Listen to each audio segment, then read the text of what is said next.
केंद्रीय मंत्री जीतन राम मांझी ने अपनी पार्टी के नेताओं को कमीशन वसूलने का प्रेशर डाला है। गया जी में मांझी ने कमीशन वसूलने की पाठशाला लगाई, जिसमें हिंदुस्तानी अवाम मोर्चा के राष्ट्रीय अध्यक्ष संतोष सुमन के साथ साथ सभी नेताओं को मांझी ने कमीशन वसूलने का मंत्र दिया। मांझी ने कहा कि एमपी, एमएलए, एमएलसी तो कमीशन लेते हैं, कोई 10% नहीं देता तो कम से कम 5% तो लीजिए। मांझी ने खुद अपने सांसद फंड के कमीशन से भी पार्टी को मदद करने का दावा किया। कमीशन खोरी पर केंद्रीय मंत्री जीतन राम मांझी ने अपने बेटे संतोष सुमन और पार्टी वर्कर्स को दिव्य ज्ञान दिया है।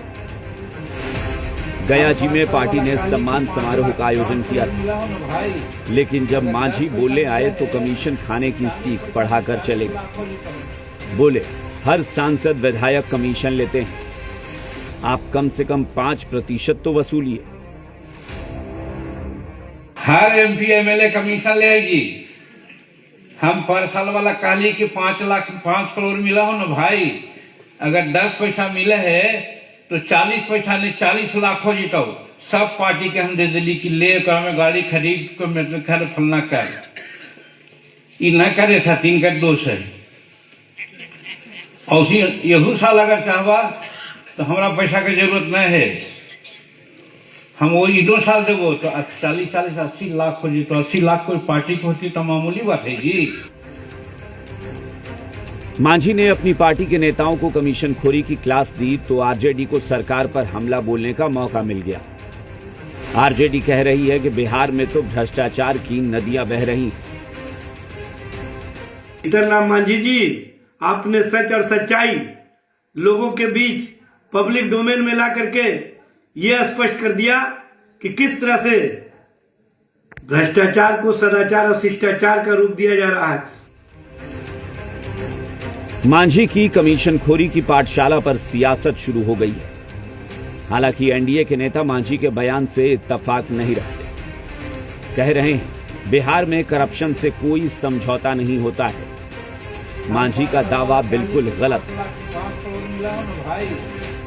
सांसद विधायक निधि और कमीशन को लेकर जीतन राम मांझी जी द्वारा कही गई बातें उनकी व्यक्तिगत सोच और निजी राय है। भाजपा का इस प्रकार के किसी भी बयान या सोच से कोई लेना देना नहीं। भारतीय जनता पार्टी स्पष्ट रूप से मानती है कि जनप्रतिनिधियों को मिलने वाला हर एक पैसा जनहित, विकास और पारदर्शिता के लिए है। यह सवाल तो वही बता पाए, इसलिए कि जो जिला योजना विभाग होता है उसके तहत आवंटन जो होता है वह सीधे सीधी जो कार्यरत वहां के इंजीनियर या पदाधिकारी रहते हैं उनके अधिकार क्षेत्र में होता है। तो अब कौन क्या लेते हैं इसके बारे में हम कैसे बता दें? तो उनसे ना पूछिए कहाँ देखे, किसको देखे, कौन लिया, उनसे ना पूछिएगा। हम कहाँ, हम तो नहीं कर रहे हैं। तो अपने बेटों को भी कह रहे हैं लो और पार्टी को मजबूर करो। तो उनसे पूछिए कि ऐसा क्यों कह रहे हैं, काहे कह रहे हैं, किस प्रसंग में, हम उसमें क्या बता सकते हैं। केंद्रीय मंत्री जीतन राम मांझी ने खुले मंच से कमीशन खोरी का न सिर्फ खुलासा किया बल्कि अपने नेताओं को कमीशन वसूलने के लिए दबाव भी डाला है। सोचिए, जिस पार्टी का सबसे वरिष्ठ नेता ही भ्रष्टाचार में आकंठ डूब जाने को कह रहा हो, उस पार्टी के नेताओं पर भ्रष्टाचार करने का कितना प्रेशर रहता होगा। रूपेंद्र, जी मीडिया।